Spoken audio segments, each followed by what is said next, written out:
খবর 24 সাথে আপনাকে স্বাগত। নতুন নতুন খবর জানার জন্য আমাদের চ্যানেলে চোখ রাখুন।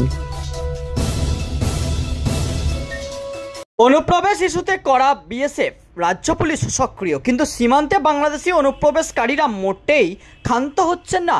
কোনো মতে বর্ডার পার করে এদেশে ঢোকার চেষ্টা চালিয়েই যাচ্ছেন। সেই রকমই মালদহের সীমান্তে অস্ত্র নিয়ে অনুপ্রবেশের চেষ্টা বাংলাদেশি দুষ্কৃতীদের। গুলি চালিয়ে একা রুখলেন মহিলা বিএসএফ জওয়ান। একা হাতে অনুপ্রবেশ রক্ষা ও সাহসিকতার জন্য প্রশংসিত হয়েছেন তিনি। ঘটনাটি ঘটেছে মালদার হবিবপুরের ভারত বাংলাদেশ সীমান্তে, যেটি অনুরাধাপুর সংলগ্ন এলাকায়। শীত আর কুয়াশার সুযোগে সীমান্তের অনুরাধাপুর এলাকা দিয়ে কাঁটাতার কেটে ভারতে প্রবেশের চেষ্টা করে একদল সশস্ত্র বাংলাদেশি দুষ্কৃতী। তখন কর্তব্যরত ছিলেন মহিলা বিএসএফ জওয়ান। তার নজরে আসতেই তিনি বাধা দেন, হুঁশিয়ারি দেন, কিন্তু পাল্টা আক্রমণাত্মক হয় দুষ্কৃতীরা। বাধ্য হয়ে গুলি চালান ওই মহিলা জওয়ান। তারপরেই তারা রাতের অন্ধকারে পালিয়ে যায়।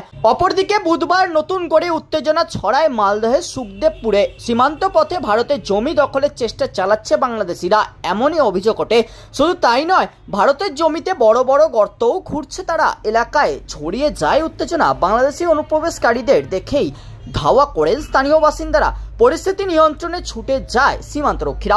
রিপোর্ট, খবর 24/7।